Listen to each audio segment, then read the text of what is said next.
Jamano Money Transfer Bureau de Change, your go-to option when it comes to money transfer.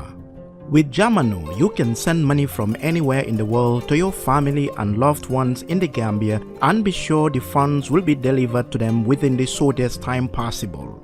For your convenience, funds sent through Jamano Money Transfer can be picked from all the banks and multiple other financial institutions, including Ajib Bank, Trust Bank, GT Bank, Mega Bank, Basic Bank, Reliance Financial Services, and Approved Services. Visit our head office at Bruceby opposite AfricMed next to Trust Bank Limited or email us at info@jamanomt.com. You can as well call us on 310-3050 or 310-3051 or yet still 733-0688. Our opening hours are 8 a.m. to 8 p.m. Monday to Saturday and 9 a.m. to 4 p.m. on Sunday.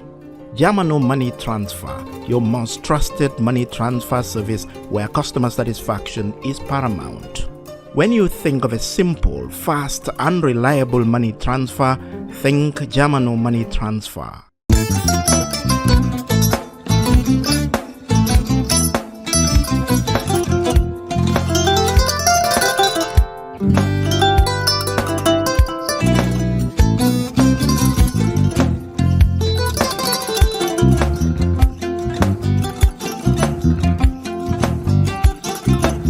Agada ke mbijan aganya albaka mbaka important yo nga transfer la sto ya transfer la ha code nyinji okay important nsila id soto sa soto sorry agada mbijan bro albaka mbaka bara alla service o tariya mbare mo ki janna nun kunu bara tariya jannom yona forest de bureau gambia tonkon na no mbari ya bere birim koyna fo katon bari si kodo kino katon nim fo bolon blabe 56 branches mola soto gambia jam ha gambia kono ani gambia bantala bankol nko kodo kiya bere kodo sifa fo palindiro fo nyaadi lafta memmen na kodi to poto nin kodi maraw jannom number 1 di nyonta andum fana nata anoda enterprise sotale golam nyindi ko domorol fana kol fana be firale de dadi mani domorol di fana beteat gambia dawda yalo ngam fa kendol sotale je wo moyo diat apelenta barka ni ma lafta nyelan kendol e bina yalo bu kanila ko la barka ba yalo ndel ciosano lo barka.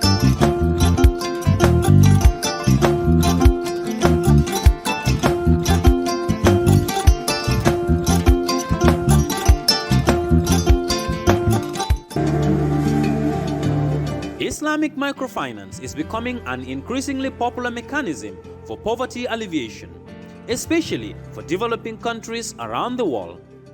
This microfinance service adheres to the principles of Islam as a form of social responsibility. Yona Islamic Microfinance is the Islamic microfinance of choice in the Gambia, trustworthy and reliable. At Yona Islamic Microfinance, we provide savings products, current accounts, financing products in conformity with Islam. In addition, Yona Islamic Microfinance also offers local and international remittances, takaful fund, management of zakat, management of awqaf, trading and investment, and building of strategic partnerships to bring financial services to the doorstep of the poor with donor projects, madrasas, youth organizations, women groups, and farmer organizations. Make a choice with Yona Islamic Microfinance today. For more information on Yona Islamic Microfinance, call 377-2151 or 9832-151 or visit Yona head office at Tipa Garage, Bakote, or visit any Yona branch located countrywide near you.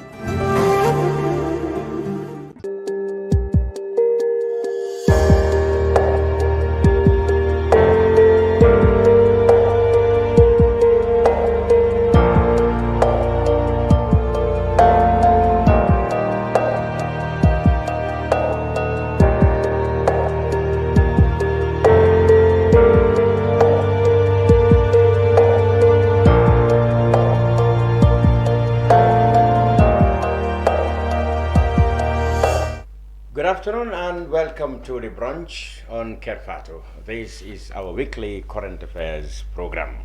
This week, well, let me share the pleasure with you. I'm able to bring back Nyang Njie to television after a long absence.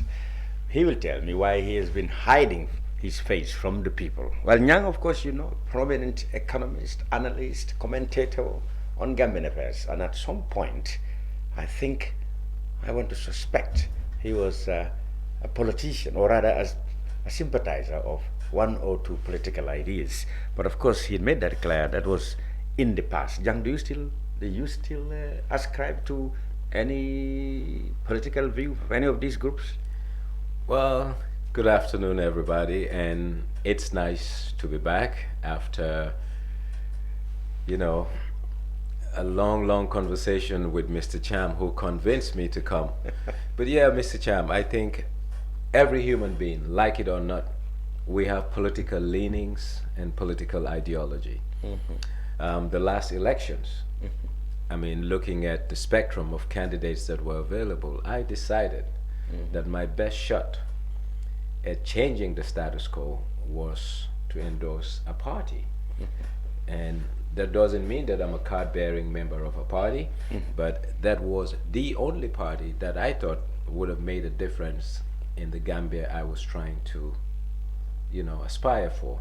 And elections have gone. And remind us, which party was that? Well, naturally, I mean, for a fact, I thought the UDP had the greatest chance of upseating the current administration. So yes, I not only voted for them proudly, but I'm not a card-bearing member, nor am I into partisan politics. But at that time, I had to make a choice, and I was bold enough to say, this is my choice, and no regrets.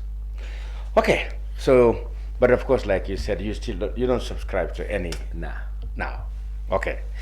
So let's look at the state of the nation, because that's where I want you to. But I first want to, you know, make this declaration to the public. You are not speaking from the point of view of any political party, because naturally that clarification. But otherwise, they might say, "Oh, he was UDP sympathizer. He's still a UDP sympathizer." But let's look frankly and discuss the state of the nation. In the recent past, of course, the atmosphere has been occupied by talks about the constitution, about the budget, and about, of course, you know, we will take a look at the international scene also. America, where you stayed, is going to have the return of President Trump. We will look into the neighborhood Senegal and look at the pace, you know, of changes since the new government come to power, and various issues I want to tackle, you know, to cover what we missed, you know, on television from you. I know time will not allow us because this will be 1 hour. In the other part of the program, we will talk to the police and tell them why do they think they should, remove people as critics of the Operation Clear, the nation said, from their livelihood on the roads. That will be with the police PRO in the later part of the brunch, and of course people who are opposed to such an operation. We'll hear both sides on that matter. So, but now we're sticking with Nyang. Yes, let's start with the Constitution.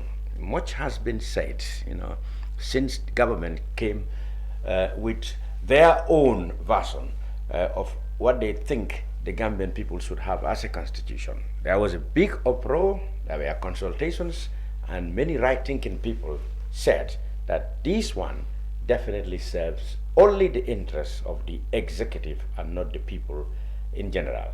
Well, now it is going to Parliament, and the government's hope is that Parliament will pass it. Then it will be the turn of the Gambian people at a referendum to decide it. But there's a big part of the political divide who are saying that it will not survive scrutiny at Parliament. So we may end up having no 2024 bill, actually, let alone for it to go to the referendum. So what is your reaction? 2025 bill, not 2020. 2020. Well, I know the 2024. It was already tabled last year. It's not. Actually, it was drafted in 2024. So it's still been called 2024 bill. I mean, I think fundamentally we need to understand that a constitution needs a consensus building approach. And this approach is premised on wide and broad consultation and a participatory approach by the polity, i.e. the citizenry of a country. And the government of the Gambia spent quite a lot of money and extensively went to all nook and cranny of the Gambia. Yes. Gambians overwhelmingly gave their opinion on how they want to be governed. And those were the sentiments that were echoed on the draft. And for me, that is the broadest form of citizen participation as per how they want their constitution. Basically, a constitution is a document that binds a people about how they want their lives to be. So now, when it failed the first time, I think all that was needed to do is to see why it failed, send it back to the people and say these are some issues that came, and we find a consensus and a compromise. Because you go to America, when people were building the Constitution in Pennsylvania, basically it wasn't an easy decision. You have a group of people that were into slavery, a group of people that wanted to industrialize America, and there were a lot of negotiations, and at the end of the day, the John Quincy Adams, the George Washingtons, they agreed. And that agreement they made was not 100% on one side's interest or 100% on the other side's interest, but they found a consensus where everyone was happy with moving forward with a document that they can identify themselves with. Now back to the Gambia. Having the document to go to Parliament, and yes, I've heard the Attorney General said that there were consultations, but groups cannot represent individuals. We are individual citizens, and no group in the Gambia can represent or speak on my behalf, and that's why that wide consultation made a lot of difference. And they had thematic issues, a lot of things. An overwhelming majority of Gambians spoke about how and what they want in this document. So having few groups of people sitting, and especially under supervision of an international organization, what was it, IDEA International? Yes. I mean, I think these are issues that we need to move away from. Yes, we want to borrow experience from people, but sovereignty means taking charge, and taking charge means manifesting your destiny. Manifesting your destiny is holding your ambitions for your country in your hand. If you fail, it's Gambians that fail. If we succeed, it's Gambians that succeed. And this is the mentality we need to go with. And looking at this constitution and some of the changes that have been made, I won't say that it's in the best interest of the nation, but it's in the best interest of a class that is part of the nation. So is this new draft equitable? The answer is no. Is it serving a purpose? The answer is yes. And that purpose is not serving the greater good's interest. So, what do you think, from what you have heard and followed in your analysis, would be the fate of this? Well, it takes the parliament guts. And I hope they will not be partisan, because constitutions are not clothes that we change and go to a tailor and cut to fit a certain mold every now and then. I mean, you look at the American Constitution, it has been here for over 250, going 260 years. There have been few amendments over the years. So rightly so, the Gambian Constitution should be so sacred and sacrosanct that we don't touch it often. So the people that have been tasked need to understand they will be history in making. And the decisions they take at the parliament shouldn't be partisan, but be very nationalistic. And in this case, it's not about a DOI, a UDP, an NPP. It's the feature of a nation and a trajectory that this nation's going to take. So whoever is involved in this need to have a nationalistic set of glasses to wear on this exercise. The previous attempt to have a constitution failed because there were, among some of the contentious issues, was the term limit. At the time, the constitution provided for, the date rather the effect of sitting president's term to begin on the day the constitution came to power. The Gambia government, as the cabinet sat over it, they said no, that will be discriminatory to the sitting president at the time. The opposition suspected that the government did not want the president's term to start there. Now, there is a provision for that, for term limit, but the opposition are saying that, okay, it's now that the government feel, that the president feel that he can now go for two terms because he's not counting the first term as a term. So this is a contention. Do you think this can still be a problem? Well, legally speaking, in general terms, laws are not retroactive. When you pass a law, it doesn't look backward. And I'll be very fair with the president, but morality is not legislated. There is one thing that's legal, there's another thing that's moral.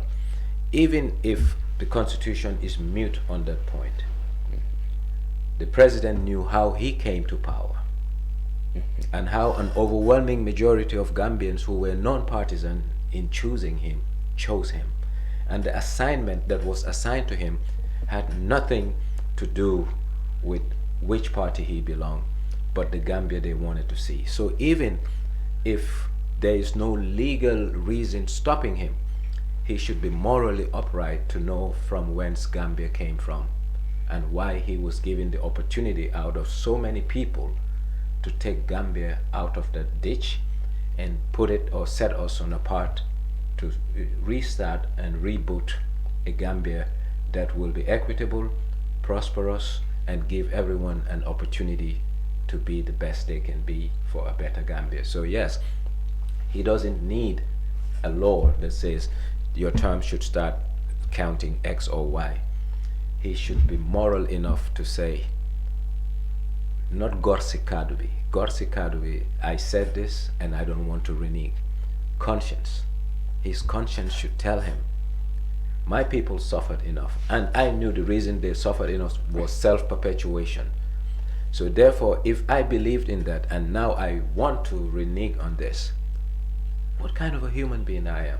He is the person driving this machinery. But even if he's not the person driving this machinery, not in his name, he should not condone it. And he has the powers to say, you know what, strike this off. I've served one time, count it. But that's up to him.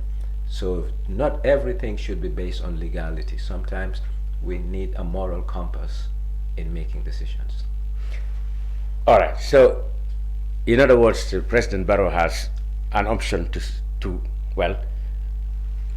grow an interest to go on, living in the excuse that the law says I can go on. Or he has the moral duty to say, well, you know what? I came on the back of the campaign that I'm going to end self-perpetuation, and I have served 2 terms, and I will set an example that everybody will emulate, and I will stop at 2 terms. You mean these are the options? Not only the campaign. He was a living witness of what self-perpetuation can do to a people and a country. Mm-hmm. And since he was a living witness and he experienced the Gambia we all lived in that was so suppressive, he should not condone anything. Not to say he is suppressive at the time, but he should not condone anything that perpetuates people into power. And that is the context I look at it. And like I said, not everything legal should be accepted. But morality has to deal with someone's conscience. And if that conscience provokes you, even though you may have a legal right, oftentimes you will make your legal right be so subordinate and your moral compass be the primary guiding principle of a decision that you take. Okay, so looking at the way forward, we're going into the election cycle again. You have always have your nose on the developments in the country, and still we are on the political field now. People, every time, we hear from new people forming political movements or wanting to form one, and existing ones are flexing their muscles, making noise, gaining trends on social media. Meanwhile, the big players, the UDP and the NPP, are also busy at each other's throats. What kind of election do you think we're going to have in 2026 if you are going to compare it to 2021? Are we going to have fresh, key, new youth? I mentioned this because people are saying that the election coming might be, see a lot of youth players, like what would I call it? Young people might come on, and they may not choose to belong to one or two of these old guards. The group belonging to these old guards. Did you see a youth revolution? Well, before a youth revolution, you made two things. One is the political space. Yeah. I am a student of John Stuart Mills, who believes in the marketplace of ideas. So political plurality is something that's very good for a buoyant democracy. I'm not saying Gambia is quite a buoyant democracy, but it's evolving, and is evolving in a very positive way where people want to participate. So having more players in the field give us a diverse subset of solutions that one can choose. So yes, I love the space that's opening up, but now the biggest problem is not the space opening up, is that Gambia still have a political culture that is a bit retarded, and it's called politics of personality rather than politics of issues. Our political space is highly and predominantly dominated by personal politics. Mr. X did this, Mr. Y did this.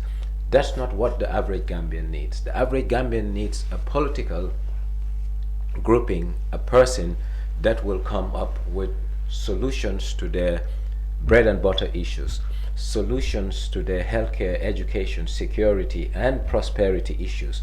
And if you take all the political actors in town and you look at the amount of time they spend haggling and pointing fingers to each other, it's more than what they spend to tell you how they're going to transform your life. And these are, in terms of people coming up with concrete ideas, concrete solutions, giving us data to show us this is not working, but I can do it like this. If I do it like this, I project A, B, C, and D. And it's not about having a manifesto. I always tell people this. Manifestos are literature.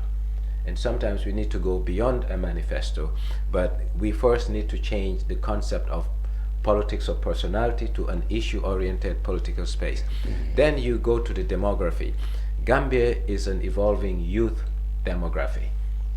So, like it or not, the youth form the biggest cluster in the population. So naturally, it will be so that we will see youths engage in politics. But I'm afraid the youths are a product of the current elders of today. And Gambia, as far as I'm concerned,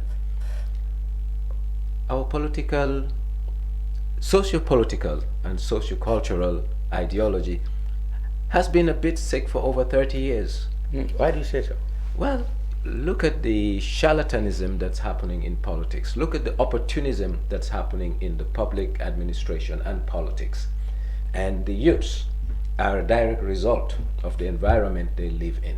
And we have seen how people have sold themselves so cheap and so short just for positions, just for prosperity, without taking the long road to prosperity and success.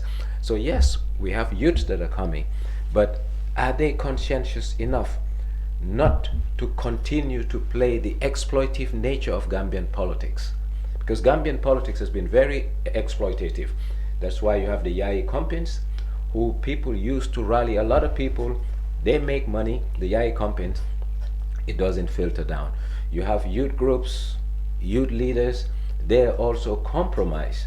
And it's not the fault of the Yai company, nor the youths that are engaged in politics. It's the nature of the beast we call Gambian politics. And the transformation, if that doesn't transform, Gambian politics will always be highly exploitative, and also centered around politics of personality. And that's not helping anybody.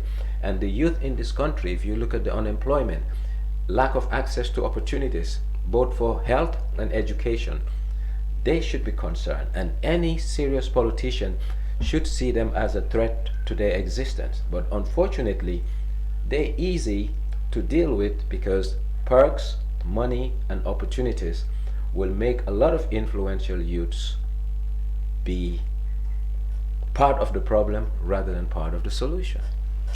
Wow. So you mean because of these inducements and luring them for positioning, and so the youths may not be able to organize themselves into a viable movement that will make everybody look at them seriously, or perhaps they themselves taking up leadership? Well, taking up leadership is one thing. Taking up effective leadership is something else. Leadership and effective leadership are two different things. So the nature of the beast, and that's the disruption we need in Gambia. Maybe it will take a generation, but Gambian politics is still highly exploitative, and in the way things are going, you will see someone who is highly benefiting from politics as a youth leader or a Yai Compin, but they are really not filtering this down. So at the personal level, things are good for them, but at the national or communal level, the people behind them. So it's just like a herd and a shepherd. So if you want to control interest, you try to get a zone of influence. If you have the zone of influence and politicians see that you have a zone of influence, they earmark you. Once you're earmarked, either they give you positions or they give you access to things that will make you better. But what about the flock that's behind you? So it's the nature of the beast that needs to change, and that is the current exploitive nature of Gambian politics. And it's not new. It has nothing to do with this regime. It has nothing to do with the last regime. It had everything to do with Gambia post-independence to date. And if that doesn't change, not much will change. Right, we're still staying in politics, so we'll come to the economy. The government, has taken now a giant step towards implementing the post-TRRC recommendations. And one of the key areas is the tribunal, a special court to try crimes, and the special tribunal that is built, that is backed by ECOWAS now. Government said that they are going to implement the TRRC recommendations as has been promised, and they are grateful that the international community were at the level of ECOWAS, and they are hoping others will join to prosecute Jammeh era crimes and to compensate, by way of reparations, the victims. But then, people are saying that this can again be a political gamble for Barrow, in the sense that people who are very sympathetic to Jammeh or regime are still holding influential positions in his governments. I heard the UDP youth leader said that, all this talk about special tribunal and transitional justice are just for the optics. Or they want to get money, but they are not sincere, or they can't even implement it because they have people who are sympathetic to Jammeh around them in influential positions.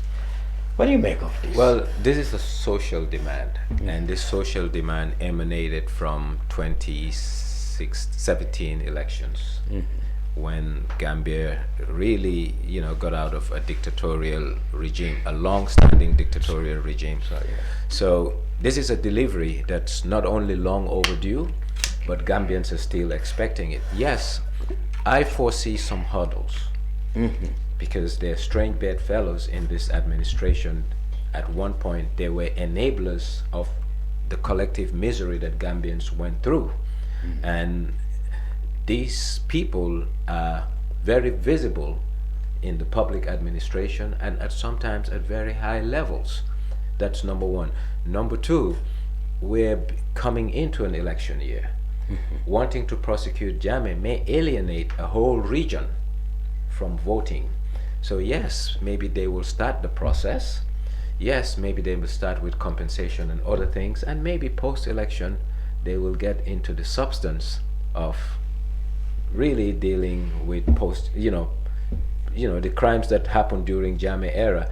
And I won't call it a catch-22 situation, but it's a rock and a hard place for the administration. But doing what's right for country is a duty and honor. And always I revert back to the moral code. If people really know how Gambians suffered, the Gambian interest will supersede a personal interest. And I hope, and I only hope that the people that are with the reins of power understand that inasmuch as they may have a personal interest, the interest of 2.7 million Gambians is so. Where did you get the other 3 million? Gibo said 2.4 Well, I don't. million. I'm just giving an approximate. Okay, 3 million Gambians. The interest of these 3 million Gambians is something that no one should set aside for any personal interest, because people suffered, people disappeared, people were victimized, people were dispossessed, and most of these victims, some of them are old, some died. The Femi Peters, the Lang Koroma, so whatever his name was, Solo Koroma, Lang Koroma, and many others. Yeah. They've died. So giving them justice, though symbolic, will be the beginning of closing a chapter that has been very repressive, painful, and a dark moment in the national history of this country.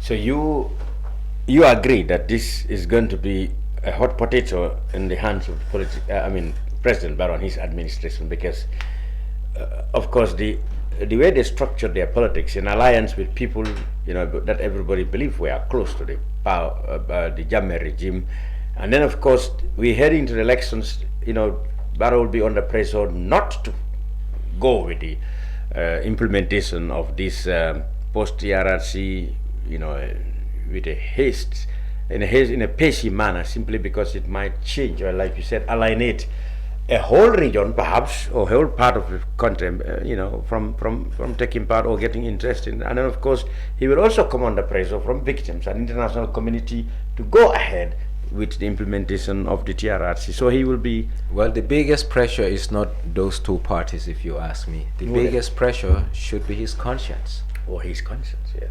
Because he came in through an uprising through the ballot box that got Jammeh out. And one of the biggest social demands for people was justice and accountability. And for justice and accountability to happen, we need to cross that bridge. So now, I don't think the people who are pro-Jammeh are his problem. I don't think that alienating his politics should be his problem. His biggest problem is how he sleeps at night, knowing the many enforced disappearances that happened in the country, knowing how people were dispossessed of their lands, knowing how people were dismissed of their jobs, and knowing how treacherous the junglers and others were, and he chose whatever suits his political ambition of the day. That's his decision, and I hope he can sleep well at night, choosing whatever he wants. It's his choice. All right.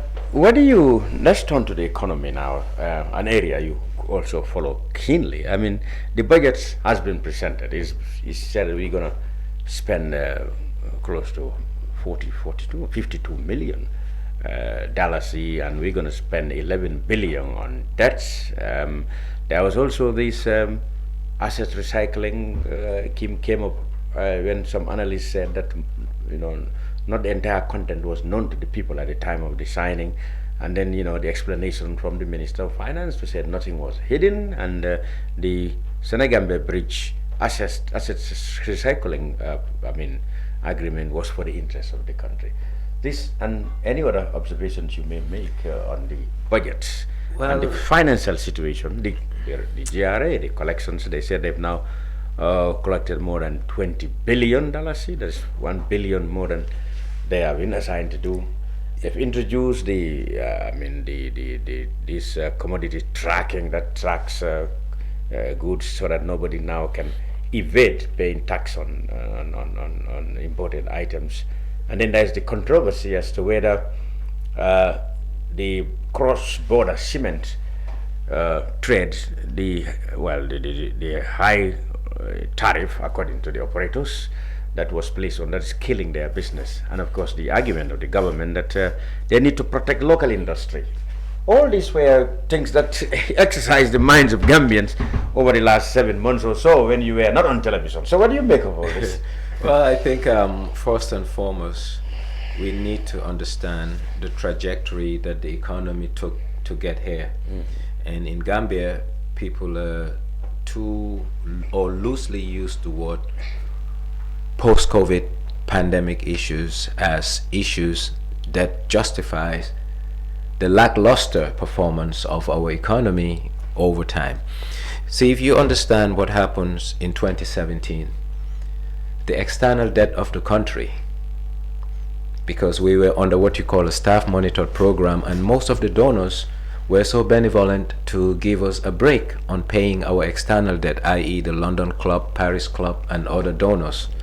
So now that created or freed some space in the fiscal space, i.e. there was monies that were geared towards paying debt externally, and we didn't have to pay debt for years.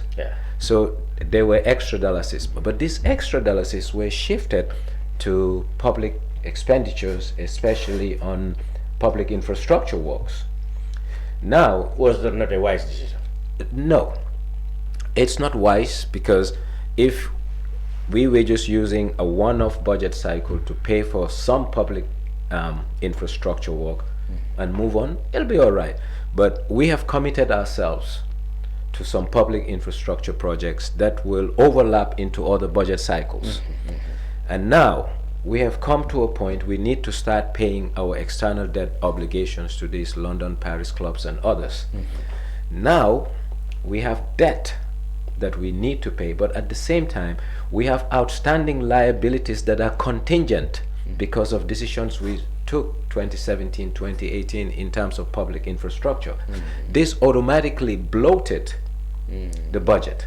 Now we have to worry about contracts, and at end of each budget cycle we have arrears, because let's say we have a $40 million project. In year one we paid 13 or 14 million out of it. Now we need to provision for the next cycle to pay for it. But now the unfortunate thing is we're provisioning for that, and at the same time we're provisioning for external debt, and that's why all of a sudden you have an $11 billion external debt, but at the same time government expenditure has shot up significantly. Now, can the fiscal space, i.e. taxable revenue and non-tax revenue, can it accommodate the way the budget has grown? The answer is a yes and a no. The answer is no, because we either squeeze water out of stone, not by increasing taxes alone, but trying to find other means of getting the revenue.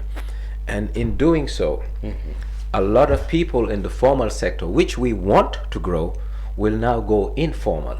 And when they go informal, they go below the radar. And that's not good for the economy, because we want an economy where quite a lot of companies will be above board. You mean what will drive them below the ground? Well, Taxation? Taxation, once it becomes cumbersome, there's two things for a company or an economic operator to do: either evade taxes or avoid taxes. When you evade taxes, it's illegal. When you avoid taxes, you find ways and means to navigate without breaking a law. But in all of these two circumstances, it's the coffers of the state that suffers. So I think we really need to have a revisit of the highly expansionary infrastructure program that the government has been embarked on. I love to see development, we all do, but it has to be sustainable financially. And that's why we need to program things. And in programming them, we make sure that our deficits are limited, our taxable receipts will cover our expenditures, but at the same time there has to be a further rationalization. If you look at government, another social demand in 2017 was to have a comprehensive civil service reform. And a comprehensive civil service reform is not about paying teachers more or paying doctors more or police officers. No, it's about creating a package where we rationalize the number of people in the civil service. I hate the word downsize, but I love the word right size. We right size government, make it lean, mean, and effective to ensure that service delivery is at its best.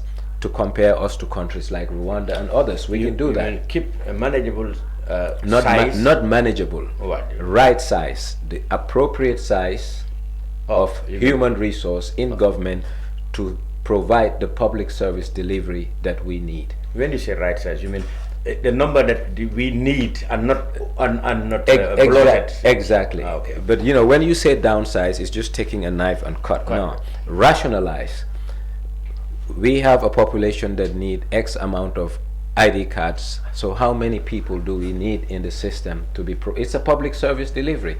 Same as police officers. The population is X. Ideally, we want one police officer to how many citizens? That will justify the type of thing we have. Then based on our national security objectives, the size of army we need to have. Based on, you know, trying to protect our coastline, how many people, how many Navy officers we need out there to protect our coastline, so forth and so on. And that is right sizing government. And when you right size government, you make savings. And when you make these savings, you're trying to pay people a living wage. And it's this living wage that will make them deliver service as per the expectations of the people who bring them in. Right. And government spend a lot on remuneration. Well, as I'm going there, at the moment, this right sizing of yours can be done without downsizing. No. See, that's I'm trying to give you two examples. Downsize is just taking a knife and cutting. Right sizing is rationalizing what you need and bring the numbers. Maybe we will get more police officers than the current number we have. Right. Maybe we will have more teachers than the current number we have. But maybe we will have less administration in the public, less administrators in the public service as there currently are. Maybe we'll have less advisors. So that's why I use the word right size, because if you downsize, you say today we have 100 advisors, let's cut it to 80. We have 2,000 police officers, let's cut it to 1,900. That's not what I'm saying. What I'm saying is get justifiable numbers, head counts for an assigned task or function. Right. So that's the difference between right sizing and downsizing. I know, but I'm just saying, as we stand there, people seem to be under the impression that we have more than we need. Yeah, but in many sectors. But the point I was getting to is that would have been the first step to have a comprehensive civil service reform, rather than increasing salaries here and there. That's not what we need. We need to have a functional, effective public service so that they can deliver high public services to you and me, be it police officers, be it you going to a passport office, or teachers or whatever. And that's the first step. And also to create a security of tenure. A security of tenure is to ensure civil servants that someone cannot just wake up, transfer, fire, or victimize them. And these were social demands in 2017 that are yet to be met. So what we have been doing has been a piecemeal reform, and in this piecemeal reform we focus more on the money, how much we pay people and incentives we give them. And the civil servant needs a comprehensive package to be protected in order to give you a good public service. What about the productive sector of the economy, the cash crop, groundnut, and then the staple, crop, rice? We still have nothing much to write home about when it comes to those things. Well, before you've touched on two things, you first ask about the productive sectors. I think there are three productive sectors, of the economy. So, financial services, I look at the real sectors, i.e. agriculture, fisheries, and tourism. If you look at the youth unemployment in this country, I will put tourism out because it's beyond our control. If Europe is too hot in the winter, we will not have the numbers we want. If Europe is too cold, we may. So that's beyond our control. But what we have control is our soil and our sea. So ideally, it would have been good, because since Jammeh days, we have seen government buying boats, machines, nets, and giving it to communities. And at the end of the day, it's non-nationals who are using it because they're the ones engaged in that business. Even though it's Gambians that they will give these things to, and they end up giving it to non-nationals. So it's not really doing what that policy was supposed to do. So what we need schools of fisheries, but not like a GTTI, not an academic school, but on-the-hands training, whereby kids are taught how to repair nets, how to repair machines, how to be out at sea fishing, and how to do processing and also marketing their stuff. And that way the youths will be engaged in such. If you go to the agriculture, Radville Farms down the road, an Indian company that's been in Gambia for quite a while doing exports. And if you look at the numbers at both Radville Farms and at Kafuta and the one here, I'm sure they're not hiring more than 1,000, 1,500 people. But if you have a company hiring 1,000, 1,500, it's a lot. So if government were to replicate 15, 20 Radville Farms in the Gambia, finance them, go to places like Kenya, Uganda, India, find good farm managers to bring youths in a community together, manage them, but government provide the resources, they can be exporting produce to Europe easily. And you know what? These cooperatives or organizations that government help fund, they will pay the investment you give them, and thereby you will lift a lot of people out of unemployment. And lastly, the cash crop. The Americans are fond of saying peanuts is peanuts. And a lot of yesterday's farmers in 1960s, 1970s in the Gambia, their sons never wanted to be farmers because they've seen the abject poverty their forefathers lived in, to the point they cannot even help give them the basic necessities of life, i.e. a decent education and a good livelihood. So even they have seen that farming did not solve poverty that their parents were looking. Exactly. Whose So fault is that? Is it the negligible or the pittance no, it's not the paid to farmers for their no, it's not. You know, colonialism and our not having to understand, when the British wanted us to farm, they cared less whether the farmer gets out of poverty. All they wanted is the raw material that they were getting. So post 1965 coming, we just continued where the colonial left off. So we didn't disrupt why the colonial was into farming using our people. So now we are a country, we want to build a country, and we want to build prosperous Gambians. We need to disrupt the status quo that the British left us in terms of our farming arrangement. So yes, up to 1976, 78, the tonnage of groundnut was going up, but the farmers were still impoverished. And to date, rural farmers are still impoverished. And peanuts, like I said, it's peanuts. Someone growing 15 tons of groundnut at $70,000, or 10 tons of groundnut at 70,000, at most he makes 700,000. So cash crops should change as the global agro-business evolves. Today, and this is highly controversial, but Gambians should be very open to look at it at a broader perspective and see opportunities. You have proximity to Western Europe, you have a good weather condition, good soil. So why won't Gambia not invest but encourage our farmers to get into greenhouse farming to grow medicinal marijuana? And when I say medicinal, you made this controversial. No, it's not controversial. Controversial. No, it's not controversial. You know what's controversial? Perception. The perception, when you say marijuana, people think of smoke, people think of hopelessness, and what else it causes in the country, health or otherwise. Well, and that is the smoking aspect of it. I am not saying legalize marijuana.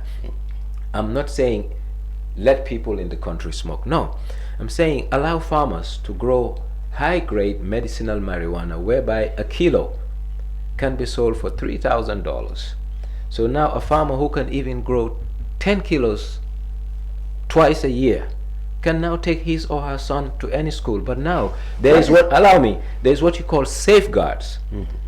It's the responsibility of government to create safeguards. How are these safeguards going to be done? One, supervision at the growth site. When somebody grows something, they package, government has seals, they're sealed just like how a container is sealed, and they facilitate the exports from their farm through the airport to whatever pharmaceutical. And here is the economics of it.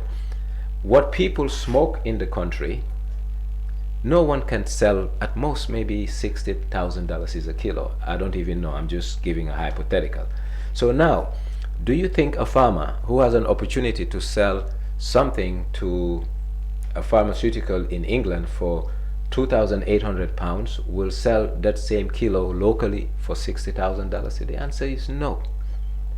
So therefore, it's not in competition with what's locally, and it's not being grown for people to smoke. It's being grown as a cash crop to be exported. And now it's government's responsibility to create not only an environment, but parameters of how these things are going to operate. Everything in this world comes with risk, but someone has to mitigate this risk. Let me tell you the madness of your idea. Sorry to use that. You already know that even legitimate, and I'm not talking about illicit products, even legitimate goods in this country, you know, the chaotic nature of their importation and the legislation around them, you know that. Let alone something that is not acceptable, a contraband, but contrabands can someday change not to be contrabands. I understand. And historically, if you understand historically, but you invite in chaos. But can I tell you? We don't have. There's another crop. There's another crop very close to marijuana called hemp. You don't. Which is another. It's the same as marijuana, but you don't get. No, it's not a drug. You smoke it, you don't get high. But guess what? It's used to make rope. Are you talking from experience? No. I'm talking from literature. Okay. Hemp is used in military products, naval products, ropes for boats to anchor. It's used to make a lot of things. In America, a state like Kentucky, the biggest, highest hemp producer, and their farmers are making millions. And guess what? When the health consciousness of Americans start getting higher, and tobacco use starts dropping, states like Virginia and Kentucky, where highly tobacco farming states, they transform their cash crop from tobacco to hemp. And this wasn't used for medicinal use, it was used for military use and naval use, making ropes and others. Likewise, the Gambia. The cash crop we've been having predominantly hasn't really uplifted people out of poverty. And it's time we look at other means. But the conservative nature of Gambians, and sometimes our ignorance, is leading us to shut doors without looking what's beyond the door.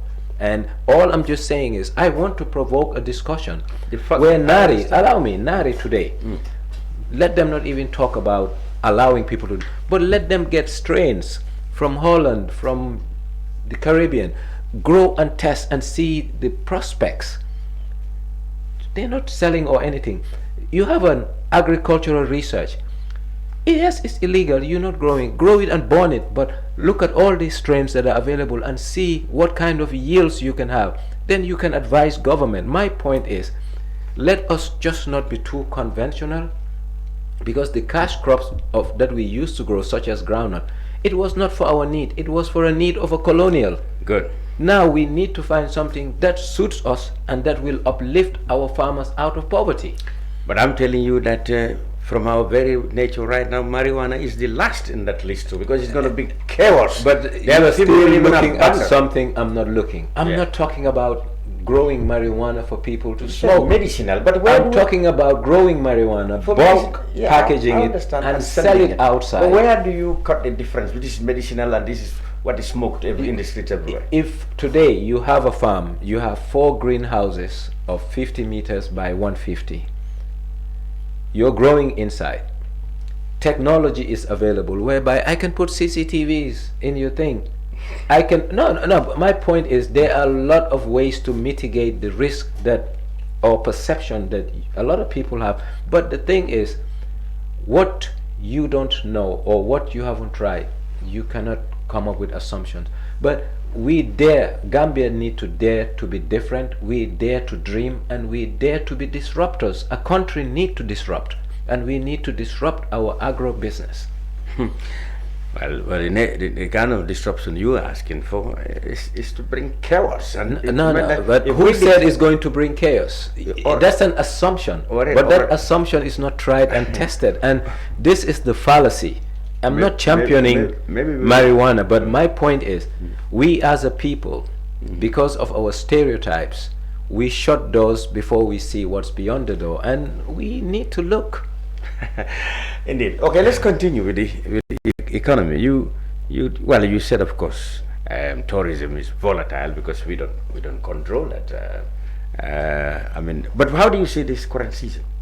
Well, I don't know much about the season because it's been blending with the traditional homecoming of a lot of diasporan Gambians.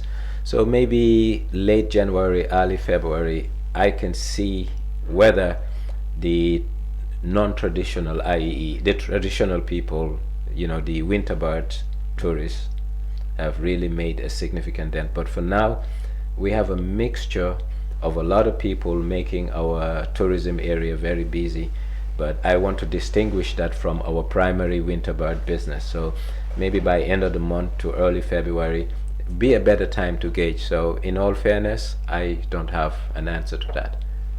Okay, moving on, I think we touch on yes, it's related to the economy, but this time we'll look across Senegal. We have a new government in Senegal. That is, in the period you were absent from television, the Macky Sall regime ended rather dramatically because he wanted to pass on to his higher apparent, Amadou Ba, who did not make it in the polls. Then we saw that the people he didn't want to take part or to participate in elections came on and won handsomely, a landslide, that is, in both the presidential and legislative elections. And Macky Sall and his supporters are now helter-skelter, been sent helter-skelter. He himself is now in Morocco, maybe cannot be able to come home. What lesson do we learn from the Senegalese political development over the last year? Well, normally they say Vox Populi, Vox Dei. Yeah. The word of the people is the word of God. And overwhelmingly and resoundingly, the majority of Senegalese people wanted a change, and they did two things that really put a stamp on that desire for change. A resounding victory for Diomaye Faye at the presidential, and a resounding victory for Pastef at the parliamentary. So it means in government, nothing is absolute and nothing is permanent, but it needs an aware a population who understand how to and what to do to really effect change. So the Senegalese populace, I think they are quite engaged, and their political maturity and sophistication relative to the Gambia is different. So organizing change, sustaining change, and also interrogating change is easy, because if you look at last week, there were some appointments made. The very people who supported Diomaye and Sonko made a whole lot of noise about those appointments, to the point that they had to come out and set the record straight, and that is holding them accountable. So yes, it's a breath of fresh air, and I hope it's lesson learned, especially for places like Gambia. Now there is economic accountability for transgressions done against the state in terms of corruption.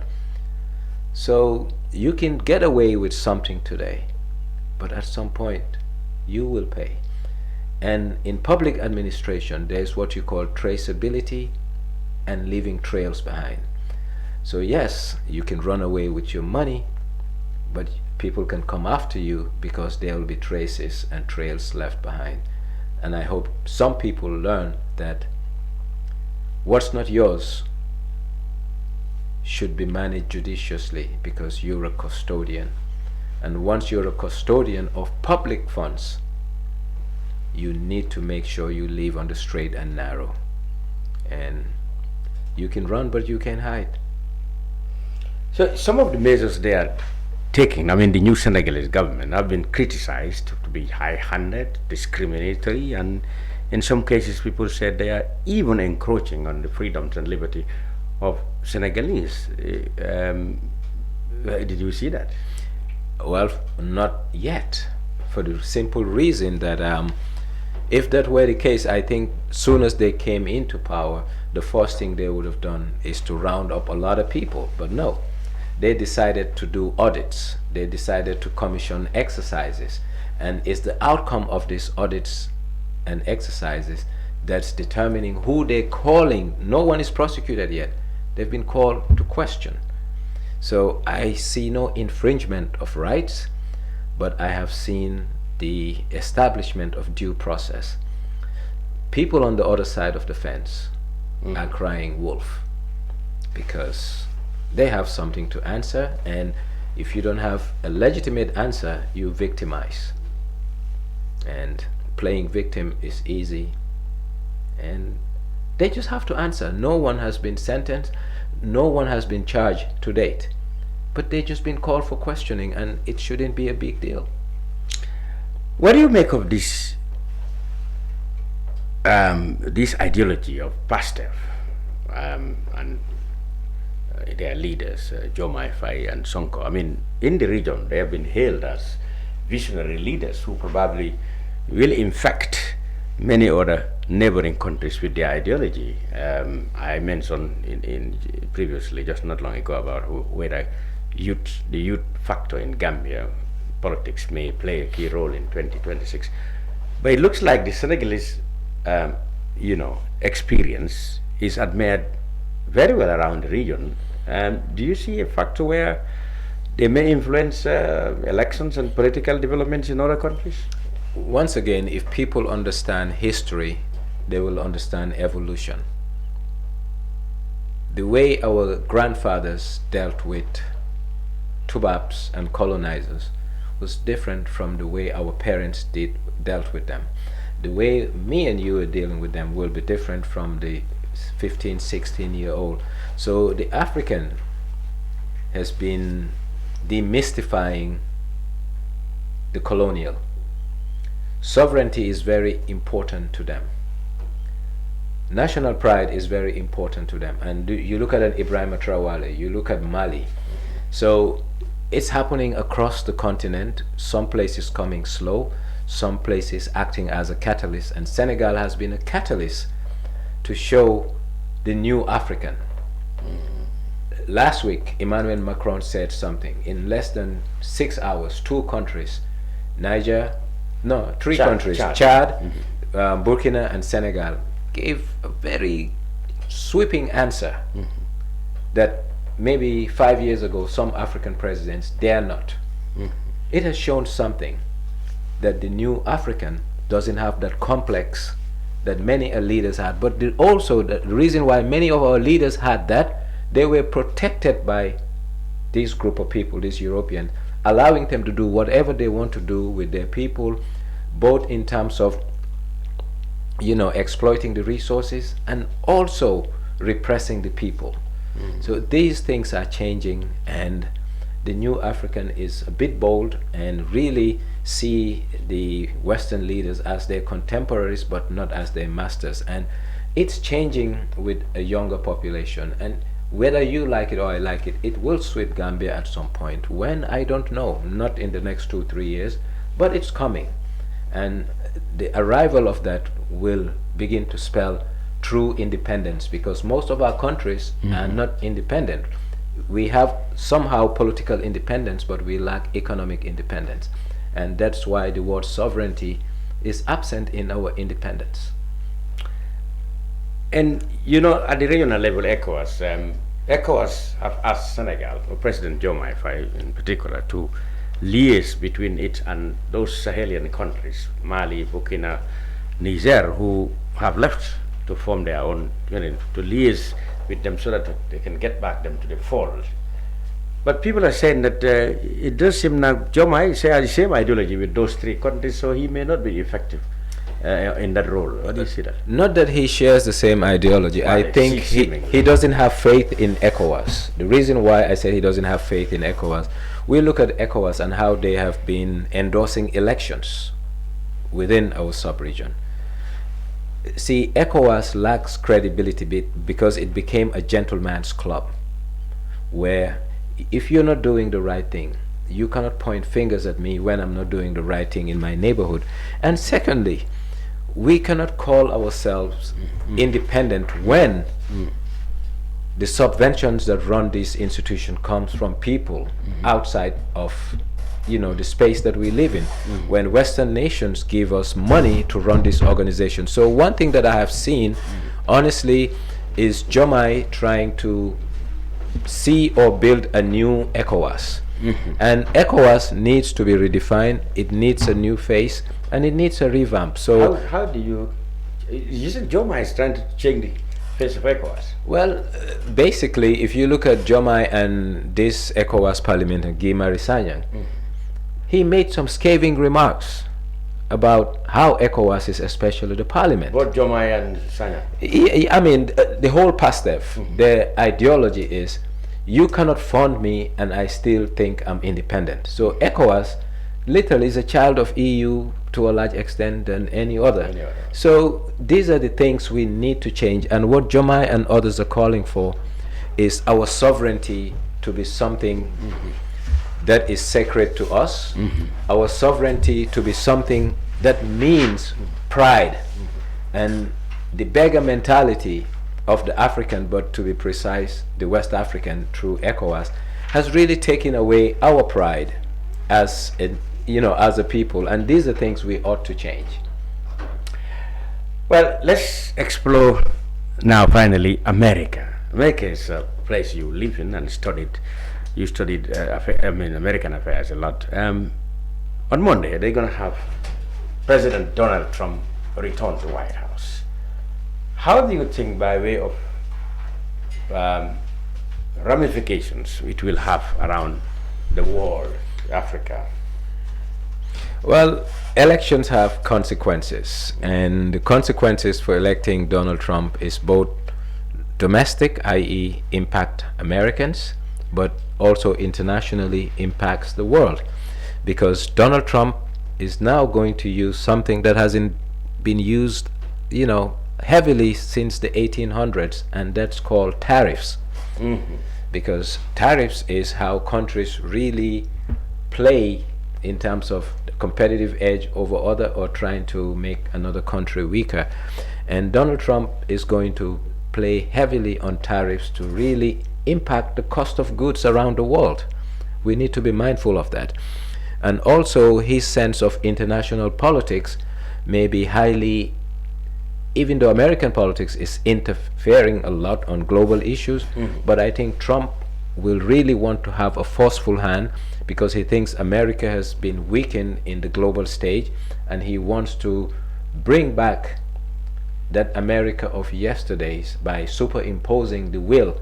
And this will create economy. I mean, part of that supremacy was achieved through military might, but his policy is that he is not going to be the policeman of the world anymore, which means America is going to be weak in terms of military influence around the world. Well, there's two types of weakness. It can be military, it can be economic, but you can use economic power to convey your military might rather than using the military might to impose your economic power. So let's see how it evolves, but it's interesting, and it will have impacts and ramifications around the world.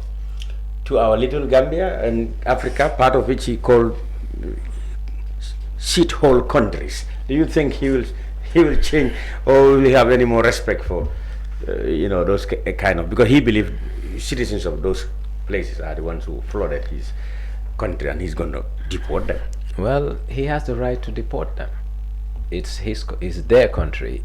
It's our responsibility not to live to the term that he coined us as shithole countries. So it's now up to our leaders to put back respect on our names, our country's names, and make sure that we are not shithole countries, but relevant countries in the global scheme of things.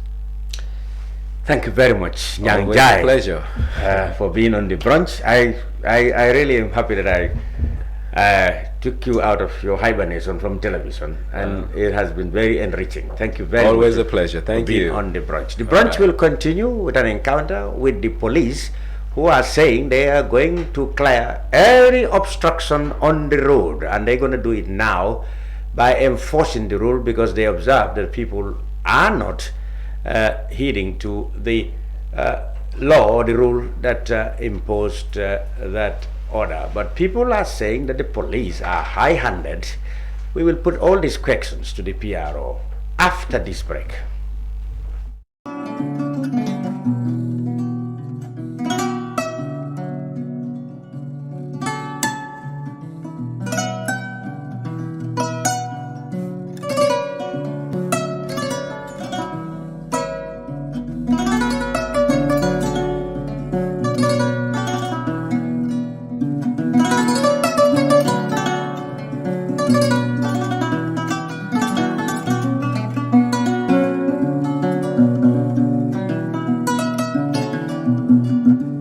Jamano Money Transfer Bureau de Change, your go-to option when it comes to money transfer.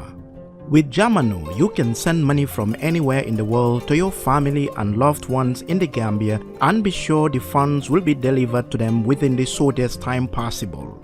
For your convenience, funds sent through Jamano Money Transfer can be picked from all the banks and multiple other financial institutions, including Ajib Bank, Trust Bank, GT Bank, Mega Bank, Basic Bank, Reliance Financial Services, and Approved Services. Visit our head office at Bruceby opposite AfricMed next to Trust Bank Limited, or email us at info@jamanomt.com. You can as well call us on 310-3050 or 310-3051, or yet still 733-0680. Welcome back to the brunch on Kerfatu. I'm Lamin Chang. Now, the Gambia police have issued a statement announcing that they will now go ahead to enforce the rule that they call, or the exercise they call Operation Clear the Road. The police believe that people deliberately settled on roads, disrupting traffic, and of course turning those spaces into markets and other activities that disrupt the road and therefore render them unsafe for both the commuters and the pedestrians themselves. Over the past year or so, the operation had been conducted with the members of the National Road Authority, and it's so famously called Operation Clear the Road. Well, while many people, of course, have praised the action, but others have expressed concern. Others have expressed concern that it's probably destroying the livelihood of people who are struggling to eke out a living. It became a political matter, but today I don't have a politician in the studio. I have a police PRO, Assistant Superintendent of Police, Momodou Musa Sisawo, who will be checking our questions and concerns from the public about it. But first, let's go. Why do you speak so emphatically this time to enforce the rule, as opposed to the past when you seem to be a little bit more conciliatory? Thank you very much. Firstly, I would want to express appreciation for being here in this platform. I guess it's for the first time. Yeah, it's not the first time in or at Kirfatu, but in this very platform it's the first time. Yeah, and I'm honored to be here and to also have the opportunity. Thank you. First of all, I should congratulate you. You've been doing a fantastic job. I hear all the time. I hear you on radios in different languages, even local languages. So that's very good. I want to congratulate you. Thank you. My pleasure. Firstly, for your to answer your question, I think just going back to a bit of history, because it's important for us to contextualize issues, so to be able to better represent them for the people who are really listening. When this was conceptualized, I was part of the committee from the inception. Okay. When we had that the government has put up or set up a task force that will be responsible for enforcing the encroachment on the road, and factors to this are many, but most importantly is road safety, prevention, because as far as we concern prevention, we always say prevention is better than cure. And if there is possibility to prevent, then it's better we go in for that before waiting for the calamity to strike. Then we go into how to manage those matters. And we would agree, like you mentioned in your introduction, almost all Gambians applauded the initiative.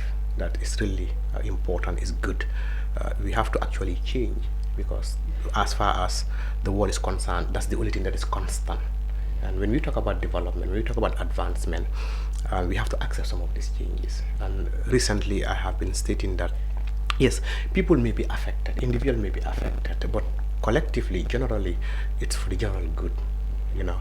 And for development to take place, there has to be change in attitude, especially things that have been perceived, have been seen to be affecting the society. And yes, what I tell people is that we have voted people in power, we have voted people in offices, we have our people in institutions to be able to provide for us services. They are deciding on our behalf. And these are the very people who came together and realize that this is a concern. Yes, we agree this has been happening here for the past decades, 10, 15, 20, 50. Some will tell you I have been sitting here for the past 5 years, 10 years. But that doesn't make it right. We accept that it had been happening. So now, but going forward, you know, because it hampers, there are a lot of adverse effects to it. Now we have recognized this. This is why we took it out to people, to explain to them, for them to understand the reasoning behind this. The road safety issue, the congestion on our traffic, and even environmental issues, health issues. Because I mean, look at the environment where all of this thing is being done. You go around the road, you think it's a dumping site because of some of the activities that are taking place, which are not part of the road activity. Because the road is actually meant for people to ply, go and come. But again, it has turned to be a market. The side of the road are all being occupied. But sadly too, people don't only stop at the before the road corridor, but also they go on to the pedestrian area, because you will realize that after the there are pavement, after the tar road, there are pavements to allow people to walk through. You understand? But people after that pavement, then you have the ground floor, then into the town or whatever the environment. So people around the road, so people have occupied, they have their compound. So between the compound, there is a space, then you have the pavement, then you have the tar road. So the space actually is not just left there for that. This space for NAWEC electricity, waterborne, GAMTEL, and related access services that will be provided for the environment. This is where it is being dug and all that. And before the pavement, most of the pavement usually is before or after the soccerway, the sewage system. You understand? So all of these things are there for reasons. They are not just left there because there is enough space so that people can just go and spread on the floor or bring their tables and whatnot to sell there. So people need to understand this. And it was happening, but it doesn't mean that, you know, it's right. I see. You understand? So because we have realized, and not just because we've realized, realization here is there are facts to this. We have seen accidents and incidents where a vehicle would be running at certain speed and that they will go off the road because maybe the driver, for one reason or the other, lose control of the vehicle. And it happened at Sukuta Jabang Johnson last year, where two ladies were selling and they all died, just like that. And you know, you can keep counting that. And we cannot for certain wait until it happened in Serakunda or at Westfield and then we start stopping it. That is one. But also the environmental issues around that. And of recent, you've seen the NEA has published some of the penalties asked by people who would throw and litter around the town. So in essence, what I'm trying to get at is that a task force was set up. Part of environment. Involved environment, involved the police and other security services, and also involved National Road Authority and the physical planning. These are important stakeholders because when you talk about the road, you're talking about National Road Authority has a stake in this, and the physical planning, because we also realize that not just only people occupying the corridor, but also individuals who are located around compound are located around the road would also extend beyond what legally they own. So they will encroach on the road. Exactly. So what they do sometimes is not even for them. They kind of build in shops, you know, or verandas or whatsoever, and people will pay to them. Or sometimes it's even initiated by people. This is your fence. They come to you. I want to fix something at your fence. You say, okay, this is my fence. This part is my fence. If you are putting anything on my fence and you'll be here, at least on a monthly basis, you give me something. Yeah, this is how it got to, and it became a business. Now everybody around the fence would build and build and build and build, and it became shops all around. I see. So it's important for us to understand that this is illegal in the first place.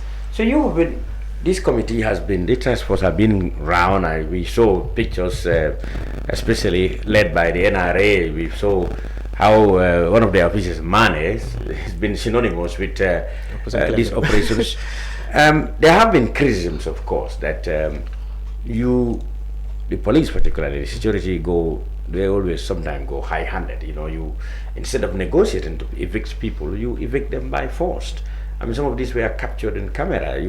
There was an old woman who was pleading that this is her livelihood. He was forcibly evicted until people had to raise funds for her, actually. So, and she's back there. She's back there, that particular woman? Yes. Okay, so is there any other way for you to approach this matter so that you can at least do it humanely, so that there won't be this backlash that is being done, with an attitude of high-handedness, particularly on the part of the police? Yes, I think people need to understand the first phase was just more of the demolition. That we call it that way, the demolition. Yes, when we came to tell people, because we went to tell them that they shouldn't be here, and people who actually have structures in place, we demolish those structures out. And sadly, most of them left the place. But the Gambian is such that they think that this operation is just a 1 month operation, 2 months. Let's allow them to go. So they're back. They are back. So when we finish, for example, not with the structures, but this time they are mobile. Like this. Yes. So when we move from, let's say, Serekunda to Brikama, now they are in Brikama. People in Serekunda will come back on the road and sell. Yeah. When we finish Brikama, we are back to Serekunda to see how far. Brikama also is back on the road to sell.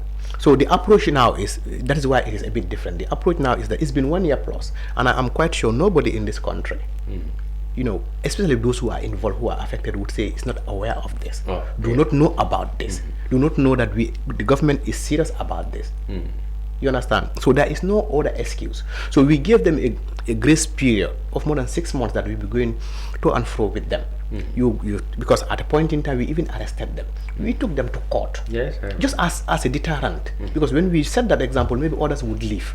But again, you understand our courts and our laws, the fines and all that are not that, significant. You mean the sanctions are not exactly, are not severe enough deterring them at all, because they would either be fined $500, and if you're at a point where on a daily basis you're having $2,000, and that day you've been taken to court, you pay $500. The next 2-3 weeks they wouldn't come around that end, so you would still go back to that place. When you are found there, then you go and pay another $500. So we have a system now. We are trying to have a system. How are you going to stop it exactly altogether? That's where I will be. Oh, you don't want to let out that exactly. It's good for them to know, because we are not hiding anything. Because this is the service. So how do you think you can police them now? That's why we are calling this phase a decisive phase, this decision, because it's been 1 year, and for how long will this continue? Because there are a lot of resources in this, in terms of human resources. I hope you are not coming with more brutal force this time around. If available. Brutal force? You're gonna what I mean by brutal, not physical. I know. Because you have to understand the language, not the literal sense of brutal, but at least putting in sanctions in place that, they be taken to court, because that's what we have. Been taken to court before? Now what we want to do is, we are working with authorities to see whether it is possible. This is on the table, to see whether it is possible that the system we used during the COVID, there were no laws around COVID in terms of isolation and all those deterrent issues. There are provisions, there are regulations during the COVID that the COVID committee or whatsoever enforcement, the enforcement of those, that regulation. We could also come up with regulations to be able to regulate this, so that the court also can have those power based on the regulation to be able to sanction or to be able to fine people heavily, so that when they feel the pain, they would, because they would tell you, even of yesterday. So in other words, you want to increase the penalties. Exactly. Maybe that would deter. Maybe. Why don't you place, because you have a lot of police officers, just as traffic police, why don't you work with the municipalities and place police in those areas to be, policing the place every day, so that nobody will come back? Exactly. I think we are struggling. The human resource is not that much in terms of numbers and the job at hand, because the police is you don't have enough men who will be in Banjul and Serekunda and those crowded thoroughfares to take people away. So what we are doing is this. We have tried this. It's failing again, and we are trying it again. We started it again. That is, wherever the task force goes to clear, then the regional command, like in KMC or in Banjul, would now take responsibility in maintaining that area. You understand? But the issue is that most of these people have been withdrawn from police stations. You understand? Now let's talk about just KM. Look how big KM is. Let's say from Westfield. From Westfield you have the road to traffic light, Kairaba. From Westfield you have Westfield to Sukuta, let's say Bakote. From Westfield you have Westfield to Talinding or Tabokoto. That stretch. Those are three stretch, 3 areas. And you need to have, let's say, an officer maybe every 50 meters to 100 meters. Officers to, you know what I mean? All around that. So these are people that we are extracting from the station. It's also going to affect the station, because the station is not only doing that. The station is receiving people. Others are into different units of investigation, mobile traffic, and visibility. So officers all around. So, but again, we're trying to use what we call a joint task force. Regionally, they also have task force in the regions, which include police officers, the drug law enforcement, immigration, prisons, and other areas. So those also are going to help in seeing. So this is what we are trying to do, to see whether that also is going to work. And in addition to this that is happening, if not, what we do now is we clear the place, and you'll be surprised on when we started on Tuesday, I guess. I can't remember vividly, Tuesday or Wednesday. We started at Bakote. Before we reached Bakote, everywhere was very clear. So when I reached, I spoke to the women, and I told them, this is nice, this is what we wanted, and you've complied. And we were on record, to show that, because that's what we wanted. And at the end of the day, we are not there push and pull with anybody. You understand? So we want that to continue. But what I was told by my colleagues, because I have not been there for a while, they come back. They like this, okay, they knew about our coming. So when they knew, because we came with a convoy, they knew about your coming, they will be alerted and they would move. But the moment we leave, they know that they are gone, they will come back again. And for how long will we continue this? Now sometimes you hear opposing views from the council, for example. I know that's a bit political, but the councils complain that, some of their places have been targeted, by the police, like, in fact, I think in Brikama particularly, they saying that they might take you people to court because they think that what you have done was an unwanted destruction, of indiscriminate destruction of people's livelihoods, because those areas are not particularly obstructing the roads. What do you say to this argument? It's arguable, it's arguable, like you mentioned, you talked about political and whatever, but coming to the specifics, because I am aware statement coming around from the Brikama Area Council, specifically even the chairperson of the Brikama Area Council, we have read. This is public knowledge. You understand? Concern, he is concerned. I am surprised at that, because we have interactions and we have worked with the area council. Brikama Area Council has been. Well, I've invited Brikama Area Council to hear their version of it. Coming in, one of the councillors is here. Well, it will be important to hear from them. Why are they opposed to this operation? Of course, you as a policeman is not a politician. You can only address the legal aspects of the operation and not the political side. So yes, what do you say to the Brikama Area Council officials who are saying that they believe that your operation is targeting areas that they think are not necessarily, obstructing traffic or obstructing roads? Okay, my opinion is that we've been working with Brikama Area Council from the beginning of the council itself, from the beginning. I am also aware there has been, at a point in time, breakdown in communication, and up to a level where the Inspector General of Police himself, the Inspector General of Police himself, Sidi Mukhtar Toure, went to Brikama. When we had that stand up there, and those matters were addressed at the time. And the leadership of the Brikama Area Council, the chairperson himself was there to have a discussion with the Inspector General of Police, and we agreed to terms. Even after that, the Assistant Inspector General of Police Operations and the Regional Commissioner and other high dignitaries of the police command in the region also had another meeting with the Area Council in Brikama. So I think from my understanding is that we've been working together. Even after that, they have supported us. The operation cleared the road in terms of logistics to be able to actually function. However, however, if you had worked together, what has been the problem? However, like I said, I can't go into certain details, but all I do know is that I wouldn't know really what prompted that information out there.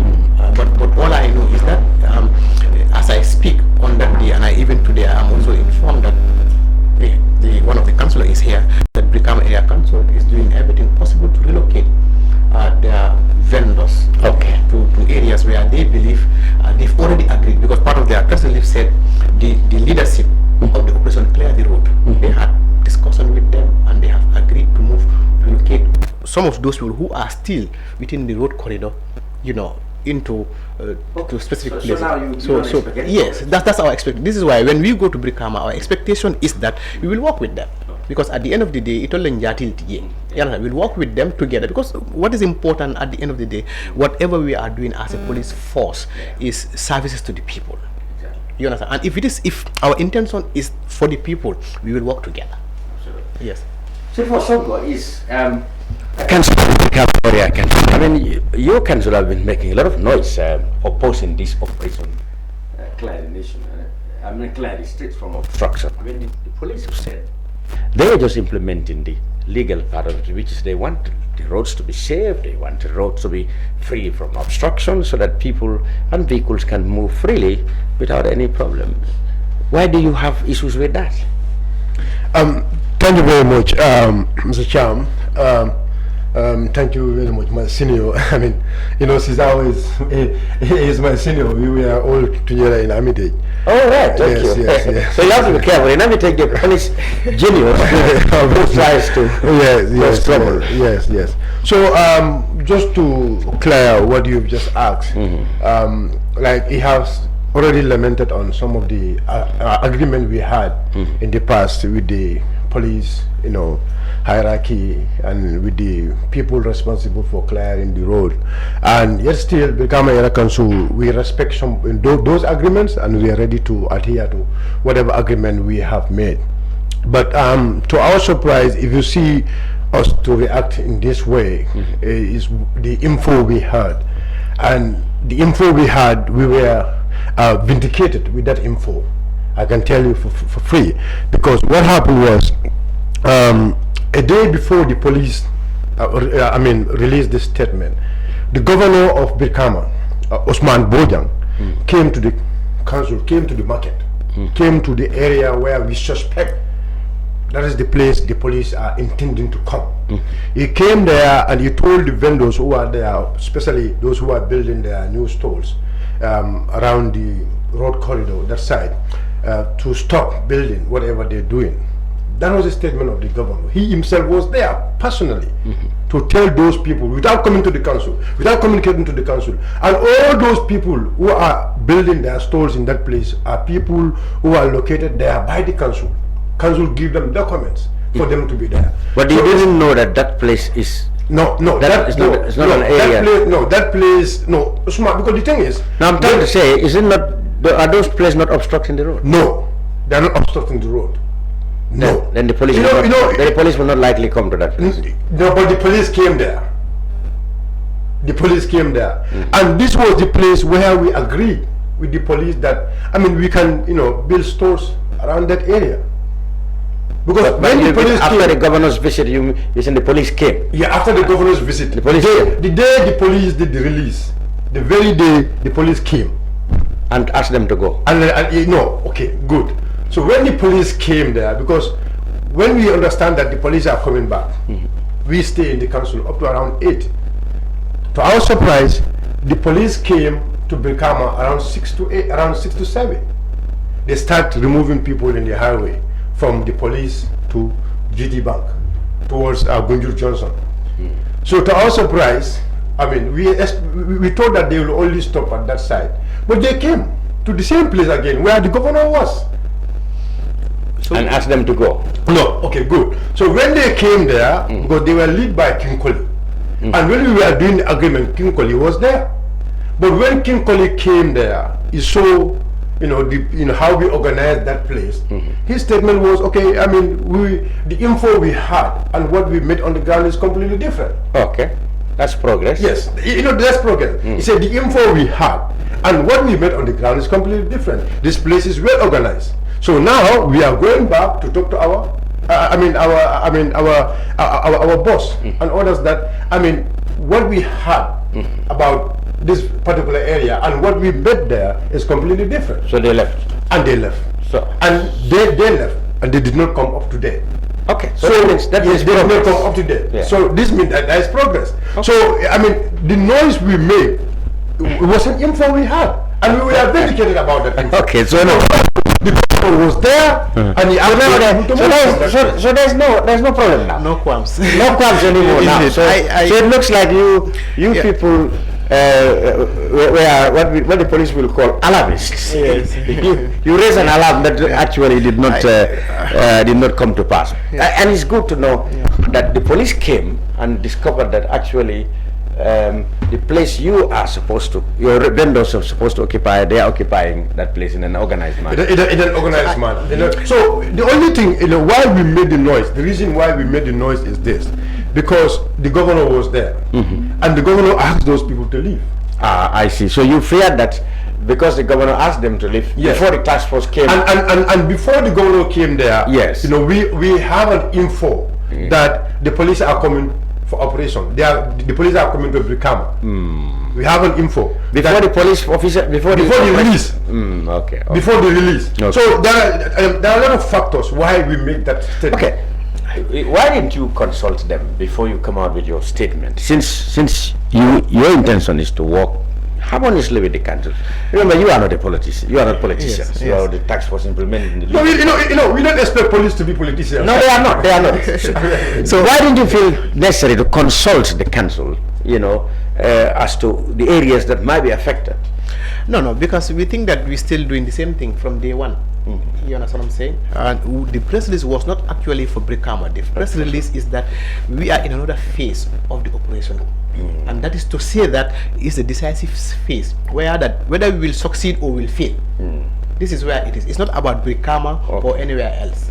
This is why. So when the publication came that day, already, because they already had their plans, I personally came to the police mobile traffic where we gather, and I was informed that they already had plans because they were going to Brikama. They had already had plans for today. I said, okay, you go ahead with your today.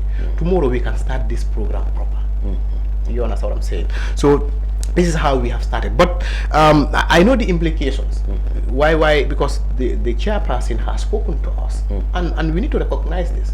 There are economic issues around this, and this is what they use to function the area council, and also develop contribute toward the development of Brikama area council. We are aware of this, and this is for the people. And these are the same people that we are serving as the police. You understand? So what is important is for us to discuss, because at the end of the day, what we are doing and what they are doing is complementing each other. Exactly, is to the common goal of serving the people, and we will. The only issue in Brikama, I'm not sure whether that's the same place. The only issue that in Brikama we have issues with is around the hospital. Yeah, because the question now is, I have not been there. He's just from there. What's the problem there? The problem is the problem we have had, or our concern. Even the area from the market to the hospital. Depends. From the police station, for example, from the police station going because it's within the market. The hospital is inside the market almost. So that then going to the hospital. Because you understand it's an emergency. And the others. Exactly. No, it is the road going to Trust Bank. Trust Bank. Because you understand this is a hospital and it's an emergency area. Ambulances could be going in and out. You understand? And there may be obstruction. And because of that obstruction, if there are stalls there and all that, it may affect. Depending on. It has to be reasonable. Depending on the other side, we don't have an issue with that. But there is the opposite side where you have the fence of the hospital itself. It used to be the last time I was there. I have not been there for almost a year now. But the last time, I think when we came with money, those were some of the concerns we raised. So I don't know whether it's the same concern or not. No. I mean, that place clear now. No, that place was an agreement. We agreed with the police that from the trust bank towards the the hospital gate. We don't want anybody to sit in that place. And nobody's. And in fact, even we ourselves, because we recruited almost about 71, new municipality police. So we ourselves are monitoring that place. But the problem is, the operation clear the road. Anytime they come there, they will arrest them. But if they arrest them, they will go within few hours. They will be back, and they will be like, we paid money. Some of them will come with receipts, and these are not receipts from GRA. These are receipts from the police. We don't know where this money is going. But they are taking money from them. Do you impose fines? Yes. They're taking money from them. No, we have evidence of that. Maybe those are legitimate fines. No, it could be legitimate fine. But what I'm saying is, I just want to because I'm on air. What I am saying is, Operation Clear the Road always come to that place. But if they come there, in fact, there was a time they even came there. I myself was passing, and I told them, take them, get all of them out of here, because that place is an emergency road. We don't want. We agreed, and I told those vendors, and anytime I pass through there, I always tell them that you people know that we agree with the police that nobody should sell, along this road, because this is an ambulance road, this is an emergency road, and we always make this clear to the vendors. So our problem is, for the police to control that place should not be hard.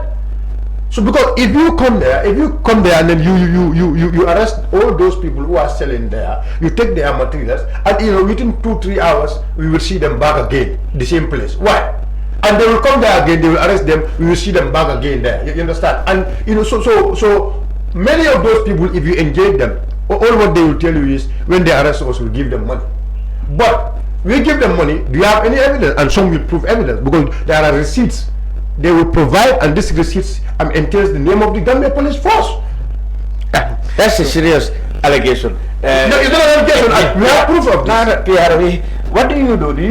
Do you impose on-the-spot fines for violators, or you haven't reached that legislation yet? Or that, yes, actually, this has enforcement haven't reached that. This has been happening since the beginning of the operations. You understand, and that is for both vehicular people. Sorry, for the vehicle owners, yes. And even individuals who are found doing obstructing the traffic. Okay, they are, and what like he mentioned. And this is going to increase, because they are charging them 1,500, and the reason for that is to frustrate them on a daily basis. On a daily basis, so they will be there. So it's illegitimate. Yes, on a daily basis. But he said that even if that's why they want the sanctions to go up. Want to even to get it higher, because if you think you are paid $1,000, 500, you feel that is not much. So you fine. will always go there. On a daily basis. So we arrest them. Anytime we go, we arrest them. They pay. They go back there. We find them there. They pay. But what we want now is a heavier one, so that time imprisonment. No. In terms of payment, who knows? If they cannot pay that, and they go to court, they cannot pay that. Then whatever the court decides, we are not deciding that. Whatever the court decides. So this is what I'm saying. We are working on to have a regulation. That regulation is going to solve all of this thing, where it's going to be tell us all the details, everything around anybody who has done X, Y, and Z. It's not that it's not available, but the effect of that amount on the people is not realized. They have not seen it as a deterrent. It's not deterring them. So that 1,500 or whatever is going to increase. That's our plan. It's going to increase, who knows to what level, but to a level that we feel at least can deter them from there. And the issue is, we have to understand. Yes, people would say this is where people get their daily bread, their livelihood. You have to understand that. That is true. That is true. That's where they get it. But it doesn't mean it's legal. It doesn't mean it's wrong, because there are other implications to this. And that is national security. That is safety. That is environmental sanitation. That is health-related issues. And this is the greater good. We have to widen our scope and look at what we are really dealing with, not just individuals. And these people will tell you, to be honest, we know we are on the road. Yesterday, a lady at around the Babun Fati Junction, when I went home is when I was listening to the interviews by the journalists who were there. And her name is Ami something. She said she named her child after Adama Barrow. They now call her even Adama Barrow Bama. Adama Barrow, that's how he's known. He said she has a shop inside. But why she comes to the road or on the road is because when she is inside, what she would sell for 3 days, when she comes on the road, she does that for a day. I see. And I know this is why many of them are coming, because that's where traffic is, that's where people go. But that's no justification. I see. That's no justification. So she has a shop already. But then she has to come out on the street. Because she competes with others who are in the street. Yes. So if you remove those in the street, perhaps everybody exactly for everybody to go out, so that everybody can feel that okay, there is no space for everybody. So the people who don't have shops will say. People who don't have shops now. Yes. Now he's here. Councillors are How here. do you take that? The area council also told us, and the market members or executive members, we were in Serakunda the other day. They told us that there are shops inside. All of these people, they have their shops inside. You have enough shops, but they don't. No, what he said, that's quite true. Many of the people, even shop owners come out. Yes, that's quite true. That's especially that Johnson, because they will tell you. I mean, this Johnson is like it's a hotspot. That Johnson is a hotspot. Like if you are inside the market, maybe a week, what you will sell in a week. If you come there a day, that's what is that's what you will sell. But the thing is, they should not be there. Exactly. And we made it clear to them that they should not be there. So this is why the police. I mean, we agreed with the police that area, from that area to perhaps if you cooperate with the police and don't politicize the whole thing, we don't have time. You probably will get objective. But when you said the government is targeting our I know that one we never repeat those statements that the government is targeting our council for us not to do what we expect, what is expected from us, because we have a target. This year alone, we have a lot of plans to do. So you mean and then normally in January, February, March, this is the best time for us to make money. So if the police waited up to January and start doing such operation in our market, what do you expect? and look, Cham, one thing is very important here. Cham, one thing is very important here. We are not against the operation. We are not against the operation, but we want the police to do the operation according to the law.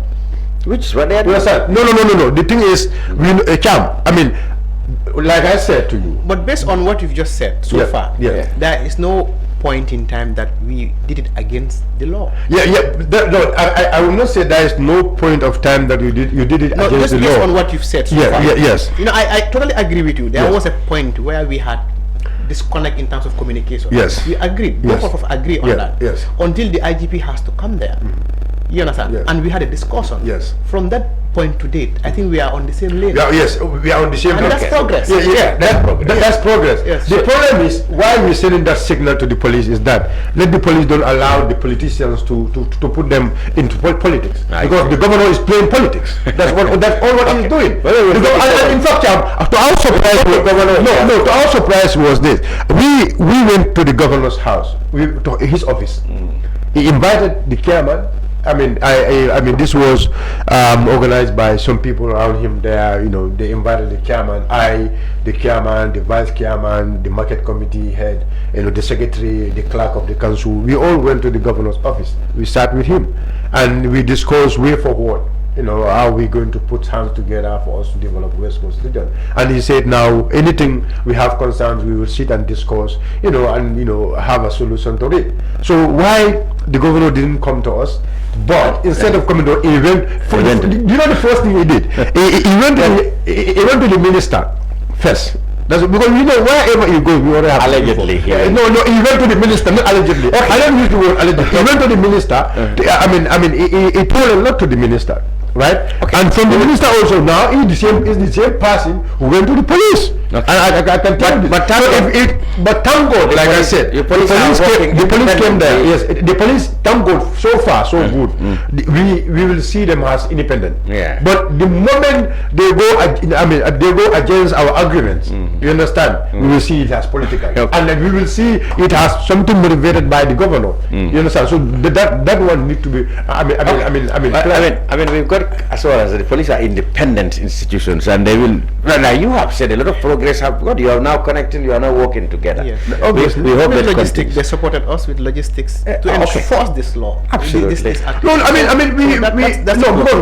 do we know is some of the people sitting there, standing on that side, that road corridor. These are people who have shops inside. So for the police to help them to enforce law on them, for them to go inside the market, that is something the council have to support. But one thing many people always ask, and I think I have to use this opportunity to ask the PRO, is this, because I was from Basse, just 1 or 2 months back, during the Meet the People store with our party leader, Honorable Dabo, and we've seen you did not go to meet the people. That you went to see your support and meet the people. We went to meet our people by the president. No, we went to meet our people. Okay. We went to meet our people. Our people. Now when you said meet the people, I was saying you went to the president. No, I said meet the people. Meet your people. Our people. Your party, your UDP. When you went to UDP tour, you went to the UDP tour. Yeah, we went to see our people. Okay. Meet the people. Okay. What did you find out? Good. Okay. So I mean, in Basse, we did not see, like, when they were doing the clearing from, the way we see it in Congo here, it's completely different in Basse. So many people will ask this, why it's completely different in Basse, because maybe you've gone to Basse many times. Yeah, that road is always crowded. Yes, and then you can see shops are just less than a meter or two to the road. But they did not demolish those shops. They did not tell them to even cut their verandas and the like. This is something everybody is asking. I think that's valid. Yes, the police thoroughfare, that single road that cut across Basse, it's always crowded. Yes. Okay, so I've been in Basse for 3 years. So I actually understand what he's talking about. Yes. When I was with MRC. Why did you apply same? So I think he's just putting the cart before the horse. I think we've not had the opportunity to go to Basse. Why? No. We've not had the opportunity to deal with Greater Banjul area. Greater Banjul This area is not the Bantaba. This is the Brunch. Go ahead. So we feel it doesn't make sense that we could not even achieve what we want in the Greater Banjul area, much more to leave and go to another area. It's a nationwide operation. Yes. But where we have already started, we could not even finish with that. So to leave that and go somewhere else doesn't seem to make sense. Then you should finish KMC. You should finish KMC, or you should finish Banjul clearly before moving to KMC, or you finish KMC before moving to Brikama. But if you start something from Banjul, you leave Banjul, you came to KMC, you left KMC, you came to West Coast region. Next one is LRR. Next one. So you have to move on. Now he's using logic. He's using logic. Next LRR. You're using logic. No, we did not. No, you went to Farfenye. We did not. No, you did not. No, you were in Farfenye. Never. No, they didn't go there. So maybe they are going to the regions and they will reach Basse. We've never. Greater Banjul area was the target. Target. Now I understand. Yes, target. Greater Banjul area. Okay, that's where the first phase perhaps. Exactly. Yeah. That was the target when we started. Yeah. And we started at Sitting Corner or Sitting Corner, others would call it. Yes. And we came. So we didn't even start with the right name is Sitting Corner, but people call it Sitting Corner. Yes. So we didn't even start with Banjul. You understand? So it's like, since it's the Greater Banjul area, what our target was, the most important is the main highway, public highway, and that is the Trans-Gambia. And when we talk about Trans-Gambia, from Banjul, as he rightly mentioned, from Sitting Corner or Sitting Corner up to Brikama. You mean the South Bank Road? Yes, exactly. So, and we know this place is populated, and the entire Gambia is within the Greater Banjul area. You understand? And the population density is here. Business hubs is here.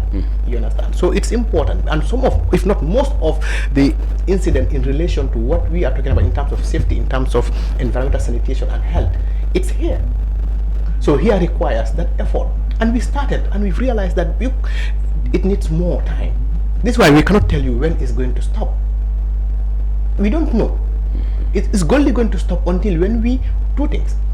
Either we achieve what we can, or it is obvious that we can't achieve this and there's nothing we can do about it. And that will be a shame, not on the Gambia Police Force, but it will be a national shame, because this is the Gambia we are looking at. This is everybody. Interesting. No, we really have to be. Sometimes we don't have to be sentimental or emotional. We just have to be honest. Or political. In his, I wouldn't want to go there. No. I'm not being political here. No, because at the end of the day, like I mentioned at the beginning, we have elected people. We have put people in position to serve the Gambia. The government is here to serve the people. Okay, and this government, people have chosen them from all walks of life. Different departments, different units of the Gambia, National Road Authority, Physical Planning, Gambia Police Force, Drug Law Enforcement, all sector came together to sit down and formulate a system to be able to tackle an issue, a national issue. That national issue should be helped, should be supported, so that we can achieve our common goal. This is what is important. Fantastic.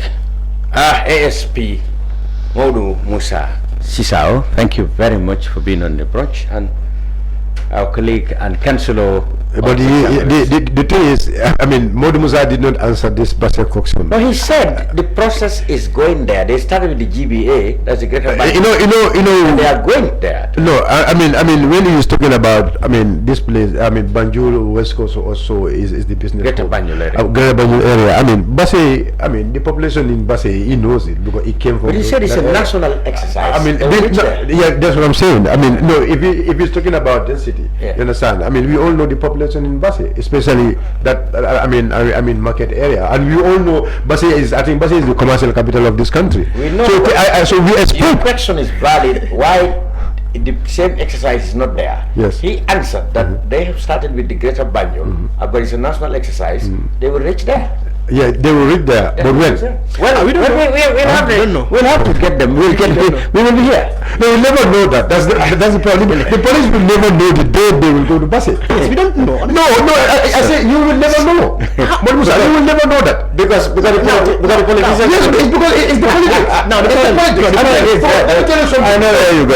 Because let me tell you something. If they are talking about road safety, I am telling you they should even start this in Basse by looking at how Basse. I mean, he said. I mean, if your concern is road safety. Yes, if your concern is road safety, you should start this in Basse. If your concern is road safety and the safety of the people, so you don't wait for another phase when lives are threatened in areas. I mean, you should have at least some sort of operation there. You know, going simultaneously. Decentralize it. Okay. You can decentralize it. Does it have you don't postpone or delay. Okay. Delay safety things for the next round. No, I have 5 minutes. Okay, good. Yeah. Okay.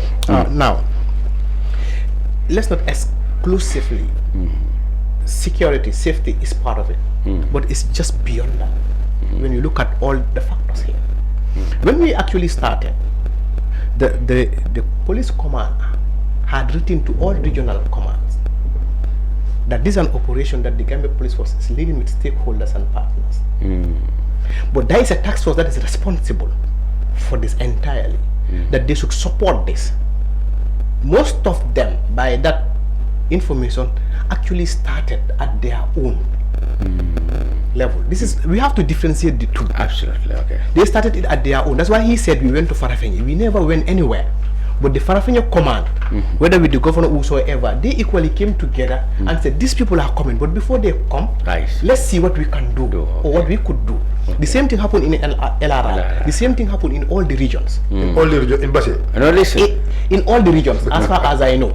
Now, in the manner in which they did it and did not do it, that is not for the task force. The task force, when they get there, they should do their job according to how they should do it. But now, what is being done there, as per at the level of the police, at the level of the police or the regional authorities, you cannot bring that as an argument here. Okay. What I'm saying is, yes, we cannot know the date and whatsoever. What is important is,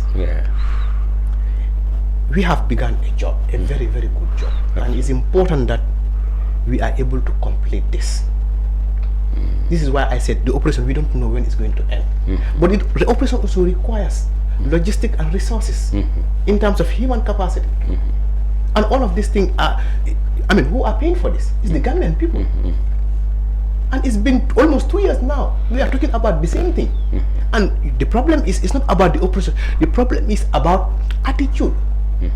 Because change comes with attitudinal change. Absolutely. And we have to embrace it. Anybody you ask on the road will tell you this is a good initiative. Yes. Everybody. But at the end of the day, the people who are doing, for one reason or the other, would come, okay, they claim my livelihood. You don't have to have your livelihood and at the expense of the law. Or the safety. Or the safety. That's what I'm trying to say in essence. It means that, yes, nobody stops anybody because even those vendors can get killed by cars. Nobody stops anybody from livelihood. Nobody. But this is a country. Country has systems. Even in our communities, in our compound, we have systems, we have programs. If you want to do anything, you have to follow the procedure. We agreed. Maybe there were no procedures or respect to procedures previously. But we all agreed to that as a country. Now we came together and say, now let's rectify that. People want to still take us back. Okay. I just want just 1 minute. Finally. Finally, I just want to, because I heard him saying, there was a time it was kind of decentralized because every police. I didn't say that. No, he was saying that when the announcement was made. Okay, when the announcement was made. Yes, the tax other police head. Other regions, police and regional authorities took their own initiative. Yeah, fine. Whether they are doing it, how they are doing it, that has nothing to do with the task force. If he is telling me that has to do with tax force, he is the PRO of the Gambia Police Force. Whatever happened in Faravenye, whatever complaint happened there, or whatever emergency happened there, he will be the person to report it. Let us be very fair here. Because those who are doing that, whatever operation or initiative in Faravenye, or maybe in Basse or so, at the end of it, what will happen? They are police officers. So and whatever they do. Now, what is your point? Because The point is that he's trying to say why is the same exercise, the exercise that's happening in the Greater Banjul is not, Basse is not affected. He believes that is the politician who said, don't go to Basse, and you are trying to tell him that. Can I give you one? Yeah, just give us answer. One possible reason, I'm not saying this is the reason, one possible reason is that the task force has the capacity, maybe, that's my reasoning, has the capacity, because the task force is what is national. Listen, I know you can argue, but listen, has the capacity. No, there's no time to argue now. You have the last word. You have the last word. Has the capacity, has the team and everything to ensure and force that. I'm not saying others wouldn't enforce it, but those who are doing it at their own level, with what they could do, when the task force come, that will be able to do whatever. No problem. Yes, until then. If it doesn't come, then we can know. We can know that it doesn't come. Somebody is shielding Basse. Yes. We can know that then. Until then. Thank you very much, SP Momodou Musa Sisawo, the Public Relations Officer of the Gambia Police Force, for a fantastic job indeed. Individually, personally, he's doing a very good job in the media. Thanks very much. And Mr. Sonko who has to, so by Sonko or Sonko Gambia. Sonko, I don't know which one. No, Sonko Gambia. Oh, Sonko Gambia. Yeah. No, sit for Sonko. Thank you very much. Thank you very much for following the brunch. The brunch will be back next week. Thank you for now.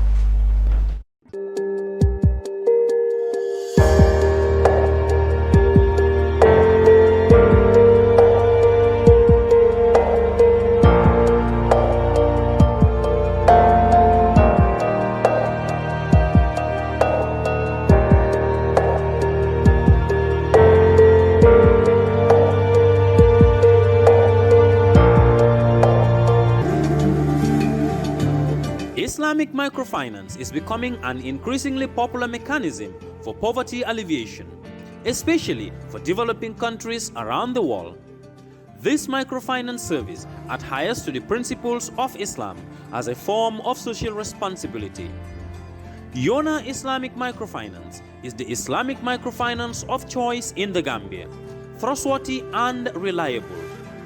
At Yona Islamic Microfinance, we provide savings products, current accounts, financing products in conformity with Islam. In addition, Yona Islamic Microfinance also offers local and international remittances, takaful fund, management of zakat, management of awqaf, trading and investment, and building of strategic partnerships to bring financial services to the doorstep of the poor with donor projects, madrasas, youth organizations, women groups, and farmer organizations. Make a choice with Yona Islamic Microfinance today. For more information on Yona Islamic Microfinance, call 377-2151 or 9832-151 or visit Yona head office at Tipa Garage, Bakote, or visit any Yona branch located countrywide near you. Jamano Money Transfer Bureau de Change, your go-to option when it comes to money transfer. With Jamano, you can send money from anywhere in the world to your family and loved ones in the Gambia and be sure the funds will be delivered to them within the shortest time possible. For your convenience, funds sent through Jamano Money Transfer can be picked from all the banks and multiple other financial institutions, including Ajib Bank, Trust Bank, GT Bank, Mega Bank, Basic Bank, Reliance Financial Services, and Approved Services. Visit our head office at Bruceby opposite AfricMed next to Trust Bank Limited, or email us at info@jamanomt.com. You can as well call us on 310-3050 or 310-3051, or yet still 733-0688. Our opening hours are 8 a.m. to 8 p.m. Monday to Saturday and 9 a.m. to 4 p.m. on Sunday. Jamano Money Transfer, your most trusted money transfer service where customer satisfaction is paramount. When you think of a simple, fast, and reliable money transfer, think Jamano Money Transfer.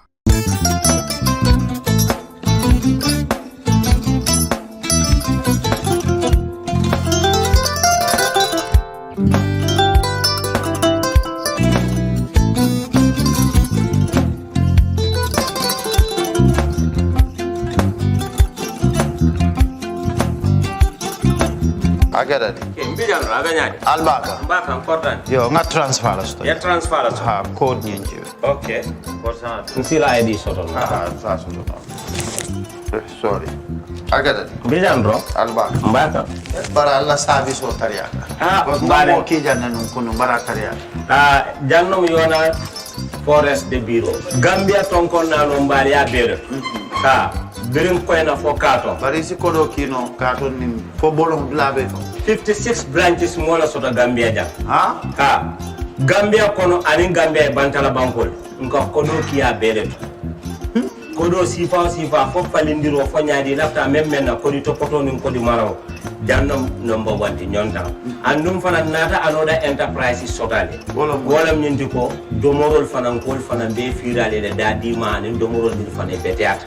Gambia dawda yalo ma fa kendol sotale je. Ha e wo moyo diat ha. Apelenta ni wo ka ni lafta nyelen kendol e binaji. Yalo bukani la ko la baraka ba. Yalo ndel chosano lo. Abaraka.